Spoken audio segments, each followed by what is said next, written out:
ay u noqdo qodob tixgelinta ay ku siinayno markaa intii waxyaabo badan ee xildhibaanadii ugu horreeyey ayaa aad iyo aad si fiican u wada dulmaray laakiin waxaan jeclay inaan ka bilaabo qodobkaa tobnaad runtii dee sida xilka xayuulinta gudoomiyaha iyo shirgudoonka guud ahaan oo iminka sida guddeedii oon u mahadnaqayay noo soo diyaarisay ay kaga hadleen laga dhigay 3 meelood marka loo qaybiyo 2 taasoo markaa noqonaysa 55%. waana siduu markii hore awoodda gudoomiyaha lagaga qaadayo tirada laakiin marka aan ka dhigayn karba siman inay isku mid noqdaan anigu taa in saa loo adkeeyo maalka biniaadam kulli mistake ku sameeyaa inay hadaqashay hal mistake waaye laakiin waa inay jiri kartaa xad lagula xisaabtami karaa waana waxaan u laabtaa lagu celiyo magaalada saay arti yaa noqonaysaa t 242 taasoo markaa weeg aniga ileeg macquul in lala xisaabtami karo shirkadoonkii in haddii qaladaad soo noqdo ay ka dhacaan gudoomiyihii iyo ku-xigeenkiisii koowaadii kii labaadba dee markaas sida anaga ciqaab noo mari karto iyagiina ay noo fududaan karto ina waa bini-aadmiye ina waa xildhibaano nala mido oo shalay doorano maamuusnay in midna noo noqdo gudoomiye midna noo noqdo ku-xigeen midna noo noqdo ku-xigeenkii labaad inaanay nagu noqon fardaan weligood la gaari karin oo lala xisaabtami karo maadaama madaxweynihii dhammaa ee qaranka oo awoodii dastuurka dhan ugu badnayd haysta oo ah madaxweynaha laga soo doortay dalkoo dhan ee doorashada intaanay ku soo baxay iyo absolute majority lagu riday inkastoo intaas dee qodob dastuuriya haddana waad arkaysaa madaxweynihii dhammaaba intaan la xisaabtamaya waana wax taariikhda dhacday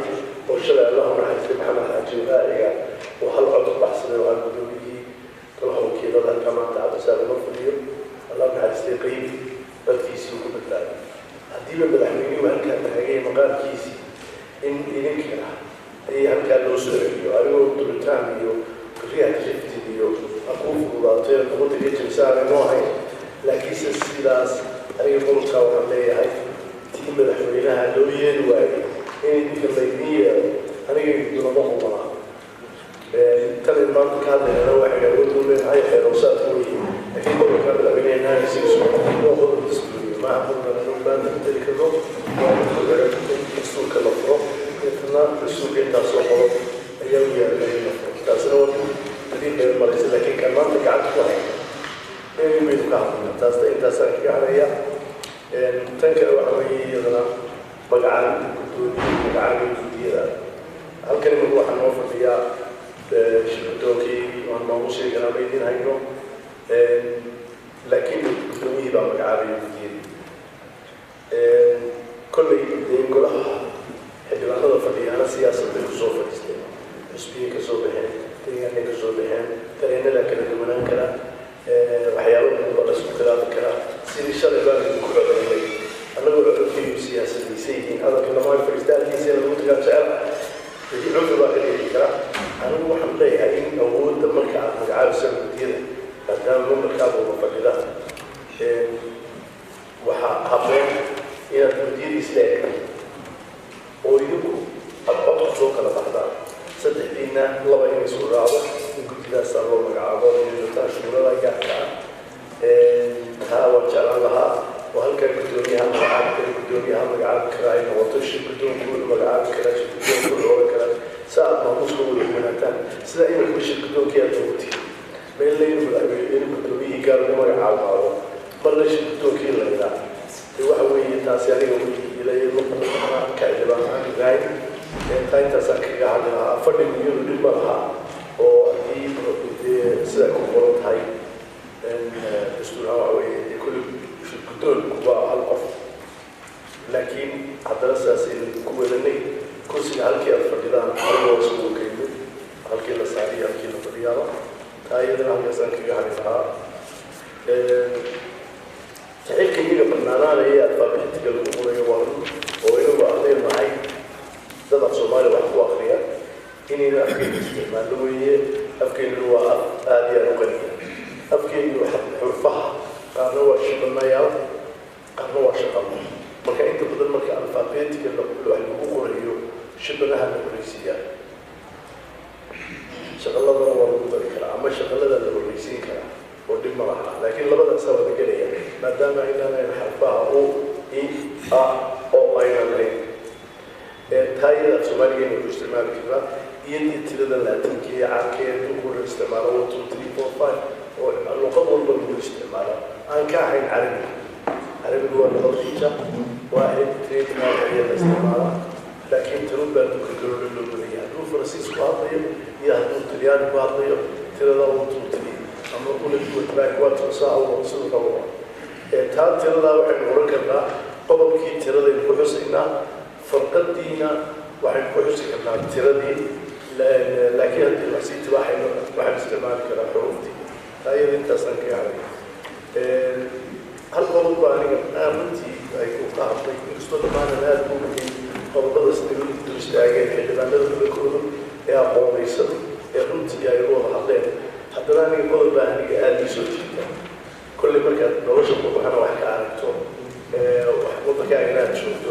wax walba kuu kordhaya xadaarada kasoo qaadayso meelkaa xadaarada aqoonada waxa weeye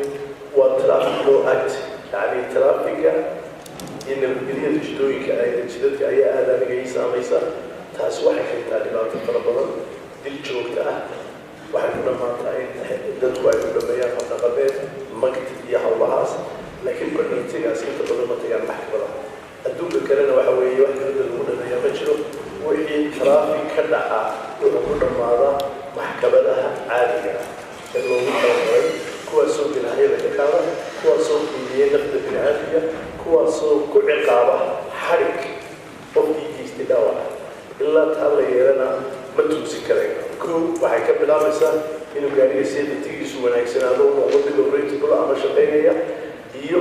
inuu gaariga qofka wataa oo rabo qof aqoontii oo sita liisankii uu ku wadi lahaa ruqsadii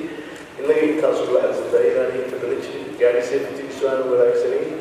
oo aan ahayn gaari wadda la marin karo oo maraya haddana baabuurtii oo waddadii dhinaca doono uu kaa marayo qofkii taasi waxay keenaysaa nabadgelyo darro taasi waxay keenaysaa traffic fara badan traffiga faraha badanna loo sheegayana iyadoo la raaci waayo xeerarkii waddooyinka loogu talagalay iyo iyada oo waddadu ay daloolo badan leedahay oo gaari wadda markuu istaago sakiniskaa istaagay ka dambeeyana istaagayo intana magaalada ay saxmad badan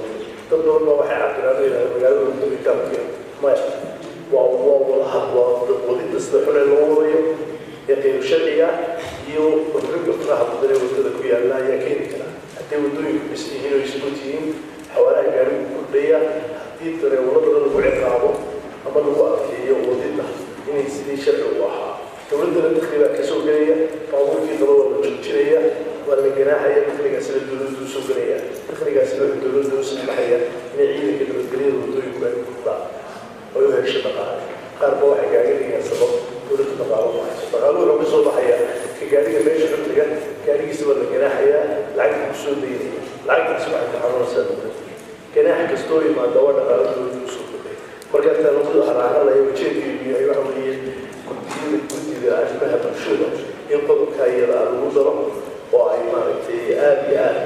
ay maaragtay uga dhigno guddigaas inay ula xisaabtanto masaaladii arrimaha gudaha gaar ahaan ciidankii booliiska laanta nabadgelyada waddooyinka horta aniga guud ahaan xeerka siday usoo diyaariyey guddideena xilsaaranay aad baan ugu fogsanahay waxaan maanta oranaya waa qabadsanahay maaha laakiin qodobadaas waa inaan ka hadlay iyo inta kale kulligii guud ahaanna waxaan rajeynaya marka laisu soo guuriyo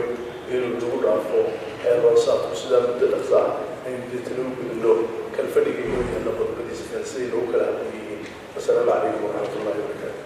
وعليكم السلام ورحمة الله وبركاته.